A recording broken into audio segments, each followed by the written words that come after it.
Hi, everybody, and welcome to the Maria Gonçalves podcast. I'm your host, Maria Gonçalves, and today we have two special guests. I have my co-host, Dana Louise, all the way from Australia. So, welcome, Dana. Hi, everyone. Lovely to join you again, and really looking forward to having a chat with our fabulous guest this morning or this evening, I should say. Yeah, I'm super excited. So, welcome, Dawn Pfeiffer. Welcome to our podcast today. So, how are you doing, Dawn? I'm wonderful, and it's such an honor to be here. Thank you both. So I'm just going to read a little bit of an intro so you guys get to know a little bit more about Dawn.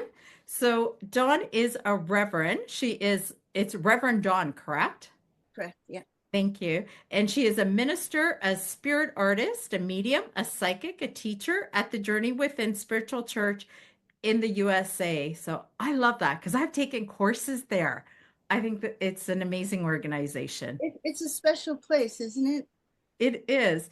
And then, just so you guys know, Dawn has been there for several years. She's been guiding students in development of mediumship, both through her work at the Journey Within and in her private circles, in her private teaching. And her teaching style is to nurture her students' strengths while gently encouraging them to grow and expand in their abilities. Those are the best mentors, I will say that. So, congratulations, Oh, Dawn. well, it's like when we all go through it, you see what works for you and what doesn't, and that's what we try to bring to everybody else. I love that. And you've also trained with many of the world's leading spiritual mediums and tutors. And you've also had the privilege of going all the way to Arthur Findlay College in the UK. Yes, Ah, yes. That's another place that's magical that you both know, and yeah, all the tutors are amazing there. they are. And then also, for those of you that are listening, Dawn also does platform demonstrations at churches in the US. Have you done it in the UK too? Yes, I've traveled the spiritualist churches there and demonstrated with on platform also in England. Oh, that I think that's so cool. And then you've also worked in Canada and Ireland. Yes, yes, that's correct.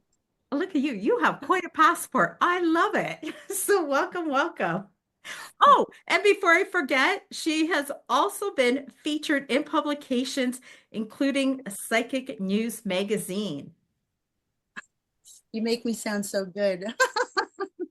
So, for Psychic News Magazine, what was that article about? Can you share with our listeners? So, it was mostly about me getting into spirit art and spiritualism, and it just touched upon how I got into everything. So, tell us, sorry, Dana, go. Well, on that note, I was going to ask, because I know little about your journey, actually, Dawn, although I've sat in circle with you many years ago now. How did you come to study mediumship, or what was your journey as a medium? If you could just take the listeners back. Well, it's interesting because I never planned on being a medium, a minister, a psychic, could teach anything like that. I actually was always interested, even as a child, in different religions. I grew up going to a Catholic church, but then went to public school in the fourth grade. And that's where I mingled with other people from different backgrounds, like Hinduism, Muslim, all across the board, different backgrounds. Uh, and I always found that fascinating because if I would go on a play date to their house, there would be different statues, and I'd be, I thought it was amazing. So then the thing was, is as I got older, still young, I'll say around 5, 6, 7, I did have experiences. Now, I think all of us have experiences as a child, but the thing is I was unaware of what I actually was experiencing. And I did talk to my parents about it. They, being Catholic, was saying, don't talk to people about this. And, they kind of shunned it. My mom said, Dawn, you're scaring me, which she laughs now because she's extremely supportive. But back then, it was a different story that was over 50 years ago when I, being a child. But so that being said, I used to go summer times to my uncle's farm, and there's like over 300 acres. It was a big playground. So the one moment that really stands out to this day is every summer my grandmother would send me and my sister and my cousin, whoever is with us, to go visit a little old lady on the top of the hill. Her name was Elizabeth. I loved going there. So off we would go to visit her because she was over the moon. She wanted any visitor. She was just the most lovely person, salt of the earth kind of woman. So one day when we were walking, my sister and my cousin were far along ahead of me, and I was back behind, on the dirt road, just looking around and taking it all in, normal kid stuff. I did notice a man and a horse, and it was very like methodical, and they were ahead of my sister and my cousin, and I was just being a kid. I loved horses, cows, you name it, bunnies, it didn't matter. So I was fixated on this beautiful horse walking with this man. And I noticed that my sister and my cousin were just chit-chatting, laughing, teasing each other. And it was like they had no idea that there was this horse and man. But in my mind, I'm going, how come they're not saying, hey, look at the horse to me? So they just walked right by him. And they didn't even acknowledge this stunning horse or the man. So as I started walking by him, I looked into his eyes and he nodded with a smile, and he was with the horse walking. So I ran quickly to catch my sister and my cousin. And I said, did you see the horse? Like, I was so excited because I was right there. And they said, what are you talking about? And I went, the horse, the man right here. And I turned around, nothing. But I could see clear as day. When I was there, I didn't feel scared. I felt warm. I felt happy. I felt amazed. And they were like, we don't believe you. But I looked off to the sides of the dirt road. There was many little trees, and there's no way a horse could go through this little foliage and trees because they're really tight on both sides. And then I just stood there, and they were on their way to Elizabeth. They forgot me. I was still standing there going, what just happened? And I realized I didn't actually hear any sound on the clay roads on the dirt. And then I just ran off to Elizabeth's house and had the orange juice and the carrots and everything else. But that is so stuck in my mind to this day as a wonderful experience that I really had no clue at the time. I was so confused. So Dawn, I mean, that stands out in your mind because you take us through that vision so vividly. Were there other experiences that you had seeing the spirit world as a child or later on? Yes, I did have a few more, but once I started getting into mediumship, that's when it started to open up. Because when I was younger, a little here and there things. And then when I became like a teenager, didn't even think about it, I was off doing my own thing. And then as soon as I got into my late 20s and 30s, I started getting curious again. So I would always like try to read up on things or figure out things. But I didn't know where to look or where to be guided because you hear so many false things that are scary and everything else that I kind of was touch and go on learning about it. It wasn't until in my 30s that I hit a little bit of a low point, which happens in life.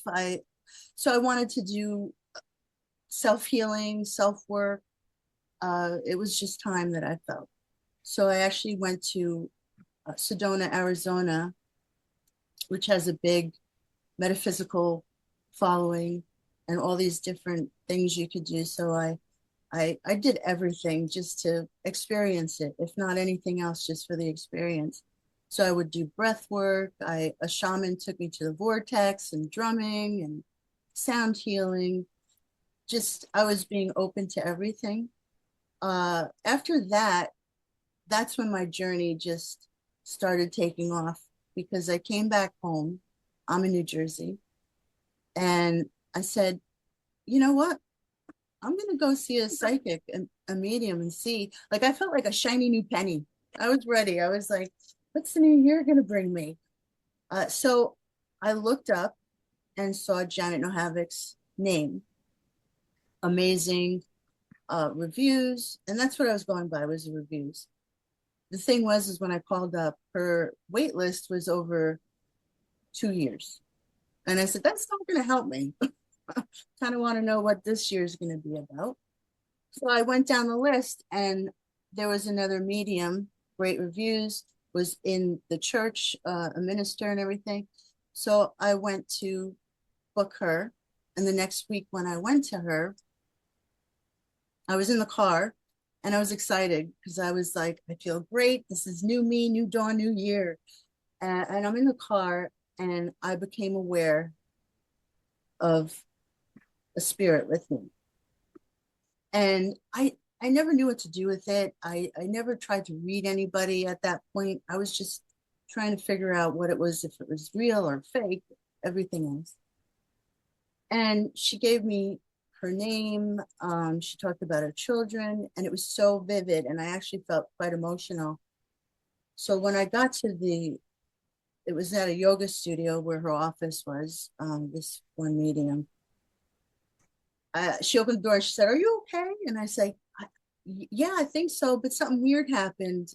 And she said, look who you're talking to. Come on in. So she sat me down and I said, this woman named Caroline talked about 2 children. And she said, hold on a minute. And she got a notepad, started writing everything down. And she said, I'll be right back. Now, this medium is originally from Canada. So she made a phone call to a family friend, I believe it was her sister, and found out that the woman that was communicating was her good friend from high school that had just passed away in an accident. So this medium said, I'm going to take you under my wing and come to my circle. So at that point, I was just like, I couldn't get enough. You know, I wanted to learn more. And I feel we all go through this on the journey. It's like you just can't get enough information and practicing and trying to understand what it all means. So that was the start of my mediumistic journey. That is so cool. So, what was it like back then, your mediumship, as to now? Like, how did it work back then? Back then, I would get images like clairvoyance images. I would feel things, clairsentience, and even if it was like claircognizant, the knowing, I didn't know what to do with it. I didn't understand what it meant, or because I also always had my mom in the back of my head as like, you know, don't talk about this, or so I really wasn't too verbal with it. Uh, my husband in the beginning was very against mediumship, but now he's incredibly supportive, and I'm very lucky for that. But it changed. My mediumship's nothing like the beginning, and I expect it'll continue to change as I continue to work. So, what's it like now? Are you more claircognizant? Like, how has it changed? So I used to be more clairvoyant. I do feel like there was a reason for that for myself, only because, you know, we all come from such different backgrounds and different perspectives. And I feel like spirit used that with me and spirit art almost to make a point because I was skeptic. I'm not gonna lie. I was quite skeptic and I needed validation and proof in the beginning. And I admit that. Um, so with spirit art, once I started going to this circle with that medium that took me under her wing, she, was explaining things. She was really great at guiding me. But I love art. I used to do art. I used to be in advertisement. As a child, I always drew. So on my off time, I would paint and draw. And this one night, I was painting a picture, not having to do with anything, just for fun. And I felt such an intense presence with me. And in my mind's eye, I saw a woman, and clear. And I said, "Can I draw you?" I don't know why or anything why this happened, but so I just grabbed scrap paper and I started to draw this woman that I saw in my mind's eye. I scribbled down simple things like smoker, 3 dogs, nothing too detailed, because I really didn't know what I was doing at that point still, even though I began circle. I still wasn't developed enough to know to feel into things or what it was about. So I sat there and I was thinking, did I just lose my mind? Like, I really sat there and said, what was that? Because I didn't recognize this woman. So I called my mentor and I said, what do you think I should do? I drew a picture of this woman and I don't know who she is. I don't know what to do with it. I knew nothing about spirit art, not even crossed my mind that was a thing. So she said, well, sit down and reconnect and ask her. And I was like, you could do this? Okay. So I sat down quietly and I set the intention to please come. And she did. I said, who do you belong to? So she showed in my mind an image of a friend of mine that I used to be in the military. I was in the Army for 4 years. That he was in the military. And I thought, oh, I have to contact this person that's in the military. They're going to shut me out. They're going to think I'm nuts. What do I do with this? But with the little encouragement that I did get, I thought, you know what? So they'll think I'm crazy. I looked up the number. I called them. I sent an image of the drawing and texted everything that I wrote down. And nothing on my phone. Crickets. And I'm like, that's it. Dawn, you lost your mind. You have lost your mind. So I waited about 10 minutes and there was nothing still. And I thought, I used to go running back then. I know, I wish I did still. But anyway, back then. So I said, I'm going to go for a little jog. Get out of my head, not think about this. So I went, came back, and I had 30 missed calls and text messages. So that woman that I drew was his girlfriend, his partner, mom that had just passed away. Oh, wow. And they sent me a photograph side by side. And then he said, could you please talk to her? It's been so difficult, blah, blah, blah. And I did my best. I told her I'm new to this. And she was very gracious and kind. And I think it happened in that sense because there was no way I could say, no, that's not real. Or there was no way. It was so tangible for me. So I think all of us on our journey have different experiences that suit us to show us. And that changed as well. If I do spirit art, I don't normally see them in my clairvoyance. Now I'm aware of them and I trust with the feeling. Yeah. Which I wish I would see like I did back then, to be honest with you. But that's just how it is now. Oh, wow. Dana, did you have a question? I was just going to say, I was actually curious. Have you got that sketch of the lady that came to you first? I do. Oh, You really do? just Oh, wow. already. No, it's in a binder here. I just wanted to know because Because I read somewhere in your bio that normally when you sit with someone, you do give them the sketch or send them the sketch. But because that was such a first time for you, I thought, what a wonderful Well, monument of your I didn't progression, give I it to guess. her. I mailed it out to her. This is just a photocopy. But it Oh, is on my fabulous. website because I always ask for Can you hold that permission. up, Dawn? That's fabulous. Oh, and you've got the photograph to go against it. Oh, that is Am I brilliant. holding it Look at okay? that. Yeah, you're holding it perfect. So, for those of you that may be listening to this podcast, feel free to jump on over to YouTube and you can see the picture that Dawn is showing us.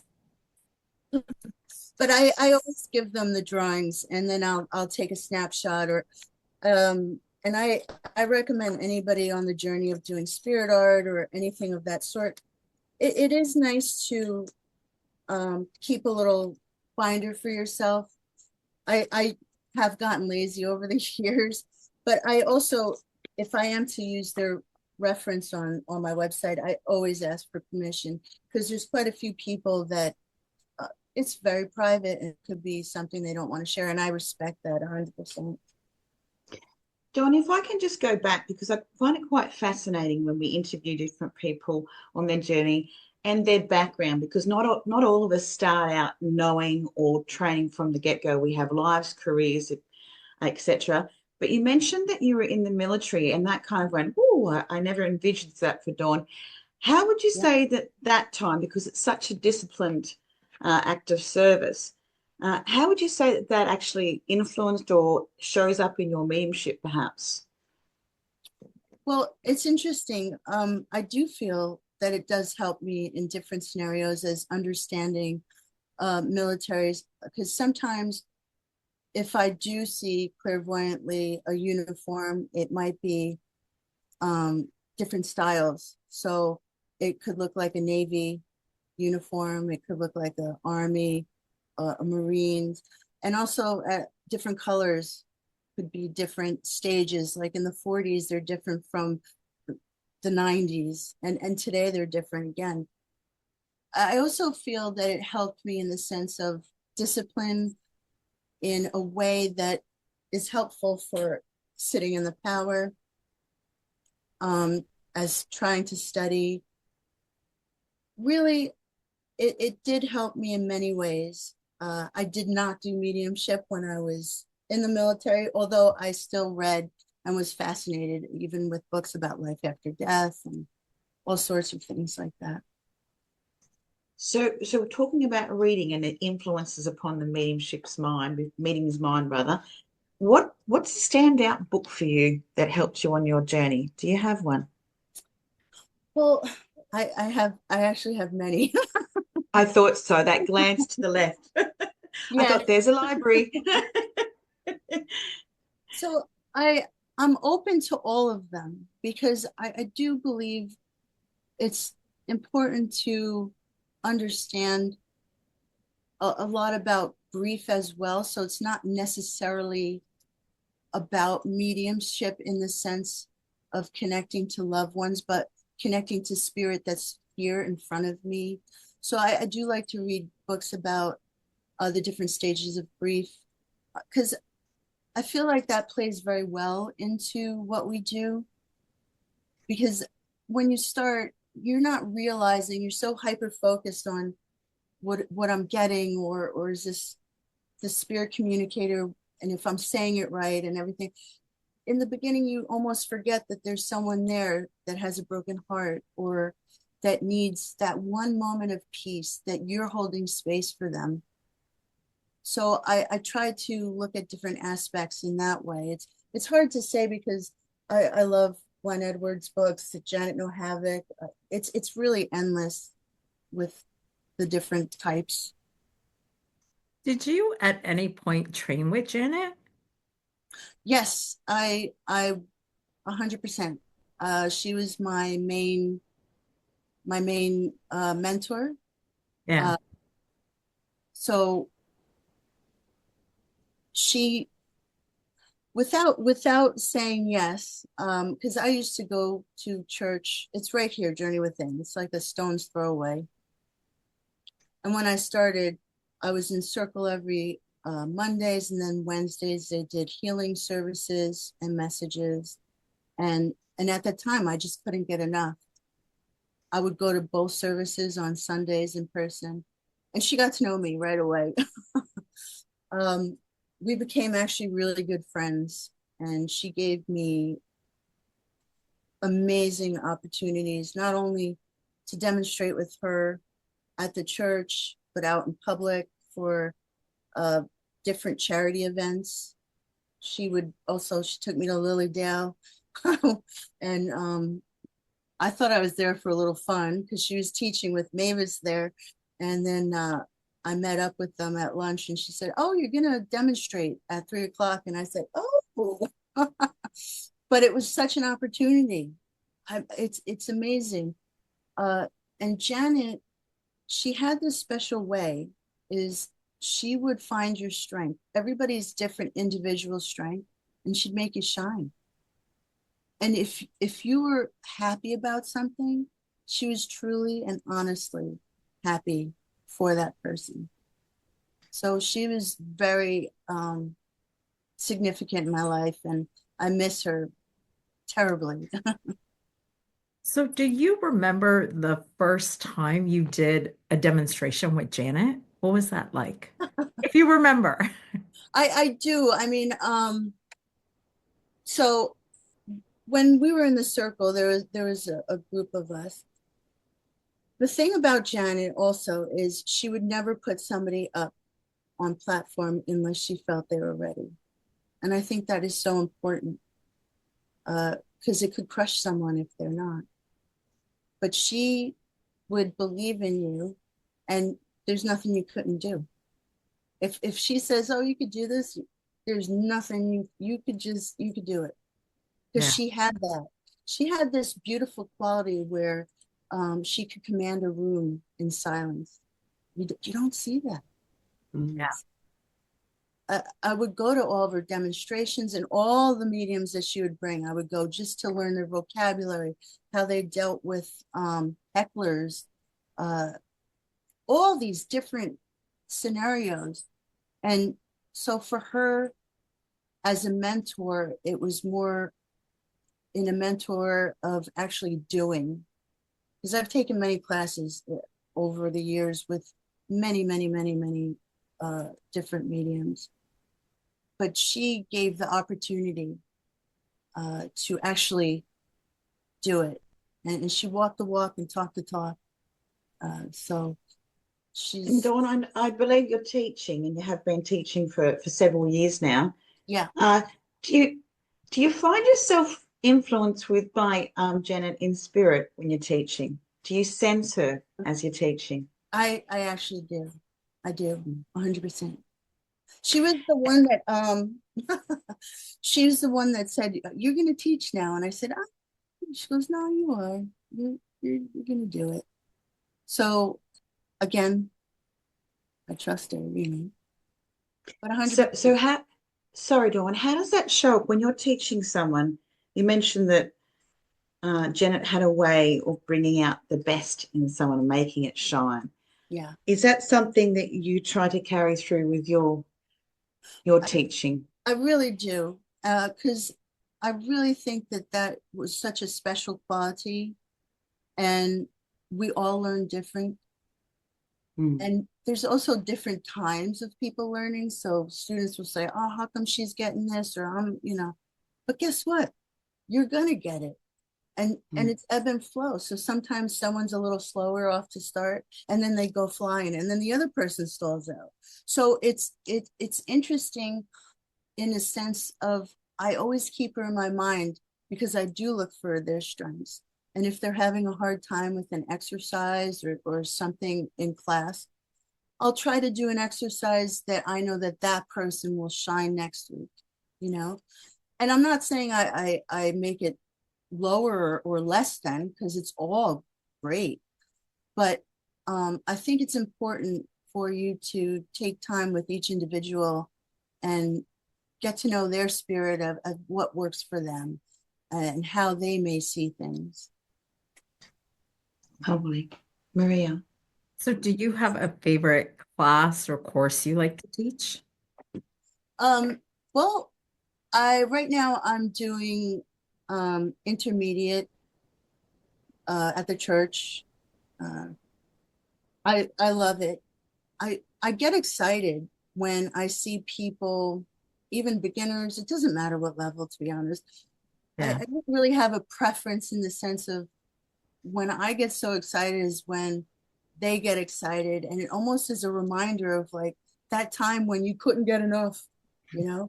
And sometimes when things click, and then all of a sudden it's like, watching people just fly and having that moment where they're actually touching spirit, you Yeah. know.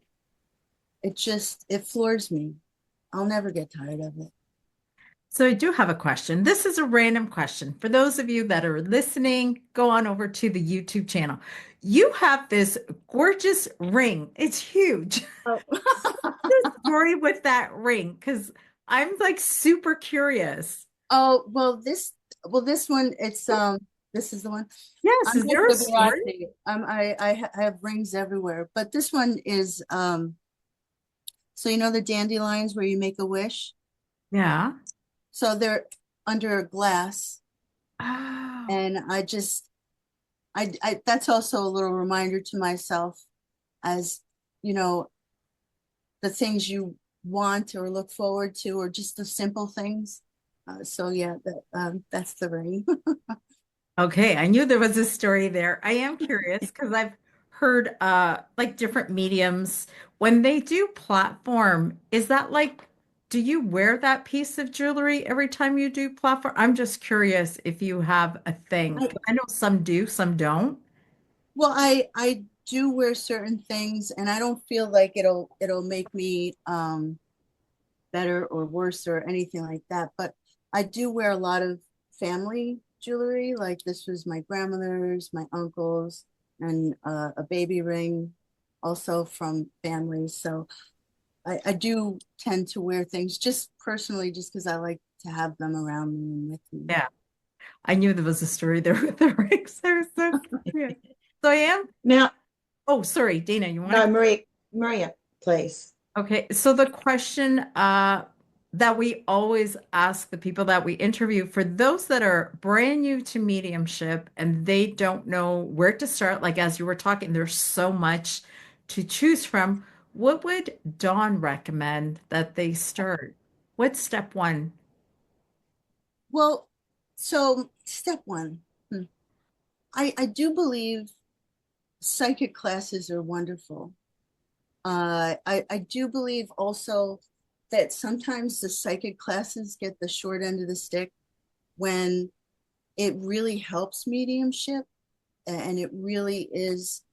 I feel like that could be an even level to just dip your toe in, because some people have different theories of spirit communication or fears. So I do feel like that might be for someone that straight doesn't know anything, just to get a little touch and learn a little bit about not only how psychic works, and then they'll discuss about mediumship, but I do feel like it helps with intuition and your in your own life all around. So I think that's pretty valuable. Uh, I also think when you're starting, if you're with a teacher or tutor that you don't resonate with, that's okay. Like it's okay. You can find someone that does resonate with you, and it doesn't mean good, bad, or ugly. But um, I do feel like sometimes in the beginning, uh, for myself, I've had horrific readings in the beginning, and I didn't think enough to say, "Oh, please stop." I just I didn't even occur to me. But I would say that to have boundaries and senses also. And I know that it wasn't malicious by any means, but it was someone that was untrained and unfamiliar, and they said some hurtful things, which, you know, I don't hold it against anybody, but it could happen in the beginning. Yeah, I've had those experiences. How about you, Dana? What would you like to add? Well, for the developing medium and beginning out, And if we go back to our journey, the beginning of our journey, we have to wrestle with the sensitivities and the nerves. What would you suggest to the beginning or even intermediate medium when they're battling those sensitivities, those doubts, that Oh, I lack of love that. confidence at times? So a lot of times I do speak a lot highly of sitting with your own spirit Mm. and getting to know your own spirit before you, when you're developing, before you are aware of the spirit communicator. So that helps you to know the difference once you know yourself and your surroundings and that sort of thing. Also, with the nerves and everything, I tell students all the time, sorry, it might not go away. I get nervous still, and that's okay. But in my mind, I say, you know what? If I didn't get nervous, that's when I'd be scared because spirit communicates through vibrations, through our nervous system. So I say, let's do this. Spirit's around. I feel something. Let's get excited. Because if I felt nothing, I think that's when I'll be, oh, nothing's happening. So I try to flip the script in that sense, that it's okay to feel that way. And all of us, when we work, once you're connected, it all melts away. Dawn, do you have a standout moment in your development and training over the many years that really stands out to you as that, I don't know, almost a turning point for you, or it's like the suddenly a switch is hit and you feel like you're elevated to the next level? I feel like once I started doing more and more demonstrations, I tended to get more and more excited about it. So my state of mind would be, oh, let's do it. Who am I going to meet? Who's going to be here? Let's have fun. And it would fascinate me. So I did notice with myself, if I'm doing less demonstrations and more one-on-ones, I fluctuate to think, okay, now I've missed demonstrations and I want to do that. But then sometimes when I'm doing opposite, then I'm like, oh, I want to do more one-on-ones. So I would say the switching point as things getting more confident and comfortable and everything like that would be really doing more demonstrations and traveling, and then just saying, you know what, whatever happens, happens, and it's okay. Because I know spirit's going to be there, and just take a deep breath and let's see what happens. And it's been a blessing. I think that's fantastic. I am curious. Here's the question. I just had to think about it. What were words of wisdom that you received from mentors over the years that really stuck with you and that you passed on to your students later on? There's so many. um, there's so many. I would say, first of all, you don't rush. And if you are taking classes, take what resonates with you, that feels good from what's being taught. You can leave that other stuff behind. Yeah. I also would say, because I'm actually an introvert. Yeah. If you know me, you know I'm an introvert, but when I'm doing dems, you wouldn't know it. So um, Mavis says, or she used to say to people that you might be shy, but your soul isn't. And Janet had so many. I don't know if I could say it on the podcast, but she'd say, let's just have some fun, you know? Uh, and I like that. yeah, And so then, it worked. It worked. I'm sorry, I didn't mean to cut you off. oh no, no, go continue. But each tutor or mentor, they all had really different aspects of different ways of talking to me or saying different things that really resonated. And I'm lucky. I find every single person, that's why it's hard to say, like, I know Janet was such a big part, she always will be, and the most wonderful. But then there's parts that like um, Alan Stuttle, the spirit artist, he worked with Coral Polge, who worked with Gordon Higginson, and like he would say things that were just magical and wonderful, and he would say, you know, if you need to take a break, meet as a medium, you could step away and always come back, because the main message from spirit is really to live.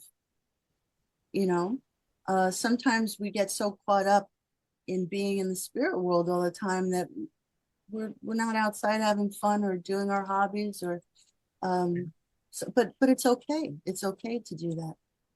Dawn, I was actually going to ask that exact question because I'm always interested. We hear about the medium and we hear about their journey, but I love to illustrate to listeners that there's a real person having that human journey. Yes. So what does Dawn do in her downtime when she takes herself out of the spirit world and she does the very real things of living? What lights you up, or how do you balance that, like life in the spirit world, working in the spirit world, and in your everyday life? Well, honestly, I'm very boring. Uh, I live in the woods. I love going out in nature. I love swimming. There's a lake outside, and so when it's warm, Beautiful. that's where I want to be, in the water. I love quiet time. I love art, just listening to music and kind of just feeding your own soul. Mm. Oh, I love And that you sound like very much a creative, or obviously you are being a spirit artist. Um, with your spirit art, just I'm thinking about students now. I find it really fascinating when you were talking about you wish you saw them once, like you did once upon a time. So you're kind of relaying what you're seeing in your mind. But you really have to step into that surrender and trust, don't you? Because you said Yeah. your pen or your pencil's moving in a certain way. How can that be taught, Dawn? Because you do teach spirit art, don't you? Yeah, I've taught autographs and spirit art. Uh, and again, everybody's different. So some people may have art background prior, but a lot of people, just because you don't doesn't mean you can't do it. I know Mm, so many spirit artists that never drew, they say, ah, stick figures, but they're out doing beautiful spirit art. mm, I think there's so many different types of spirit art. So you could, like Harold Sharp, he is the one that did autographs, and he worked with his spirit guy, Chen Shi. I don't know if I said it proper, but he would do autographs, and that's where it all started. Now it evolved because everybody does it differently, but feeling into the colors and numbers, numerology mixed in, mm. you really get to play at the same time, but that's connecting to someone on a, as you, as the spirit, as the sitter, as in the aura, to do that. But then there's different types also. So in trance, there's trance art.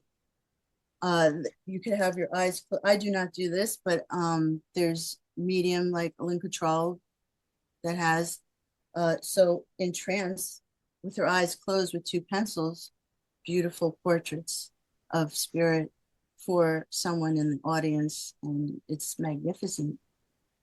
There's also acoustic art where you do almost like an orograph with wax. So Mm. there's so many different levels of aspects of spirit art. It's not just portraits. Um, so it's just fascinating. And I don't know if you ever heard of Mr. Frank Lee. He was a spiritualist pioneer. So it's interesting because I mentioned Harold Sharp because with the autographs, but when he was a child, he always used to see a monk, and he got in contact with Mr. Frank Lee, who's a spirit artist. And if you look him up, his artwork is amazing. I'm talking stunning. He could draw a portrait in like 2 minutes, and it's just breathtaking, so close to the real image. Anyway, so Harold Sharp's childhood guide that was a monk was called Brother Peter. So he went to Mr. Franklin and he drew the likeness of his guide. But what's interesting is later, years later, Coral Pulge, who was a spirit artist and worked with Gordon Higgins, she actually drew the same likeness of this monk, and they didn't know that each other had even drew it. And you can see that in the museum at Arthur Findlay College. Mm-hmm. So there's so many different aspects of pioneers, and I know things are done different, everything, but I find it inspiring. Like the Bang sisters, there were sisters that were in the 1900s, Elizabeth and May. They used to put canvases together facing each other, so it looked like an A. If you're listening, it looks like an A, and they would face each other, and there would be a painting done at when they removed it. And all of a sudden, people were looking at it and it looked like it was airbrushed, but that didn't exist back then. So there's so many different people that brought art in different ways, like the Campbell brothers also. I don't know if you're familiar with them, but there was the Campbell brothers. They have in the museum in Lilydale, New York. So they did a seance, and at the seance, in an hour and a half, there was a painting, and they called it Azar. It was 40 inches by 60 inches, which is huge. And it's so detailed. And when you look at it, it's almost, you can feel the energy from it. It's amazing. And it's at Lilydale. And so the Campbell brothers are known for that as well. Oh, but wow. I wouldn't limit yourself to any kind of aspect in art. And you could even make it your own, come up with something even different. I heard of people using clay and molding faces. So, I mean, it's extraordinary and wonderful, and it's exciting. I love how you light up talking about art, and I feel like you need to come back and do interviews just on art. It's so fascinating. I learned so much, and I've been to Lilydale. So is that like in the museum part that yes. art would be there? Okay. So Azar is not that one painting that I'm talking about. It's in like a white building. I don't know the name of it, but that one is not in the museum. It's in like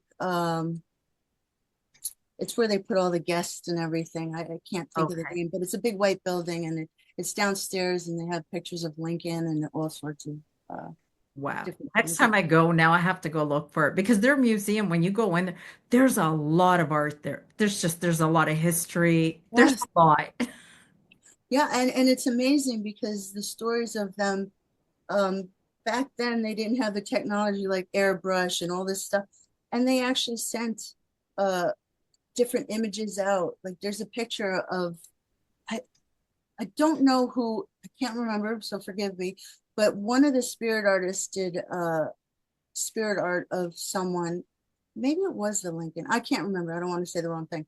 But anyway, the eye, someone took a picture of the eye and sent it away to someone that, like an eye doctor. And they said it literally had all the little details that a human eye would have. And that's in Lilydale. So you could see that. Wow. That's so fascinating. Well, your whole face and whole aura lights up when you talk about the magical world of art and the possibilities. So I imagine and look forward to seeing what you do in the future, Dawn. And speaking of the future, Dawn, is there something that you're looking forward to that lights you up, or that you're really excited coming up? Well, coming up, I'm going to be teaching demonstration classes at the church in person. And I do love that because it feels so different to demonstrate in person as to oppose on Zoom. And I think it'll be really interesting and great for some students to come and feel the difference and learn how to, use their verbiage and lift up the energy in the room if it's feeling flat, So I'm really looking forward to that. Oh, that sounds exciting. And on that note, we have come to the end of our time. So I want to say thank you so much, Dawn, for being our guest and Dana for being our co-host. I'm going to have all of Dawn's information, her social media links. So don't forget to reach out to her if you want to study with her. Go on her website, email her, reach out to her. And I just want to say thank you, everybody, for joining us today. Okay, goodbye, everybody. Bye. Thank you Bye. so much.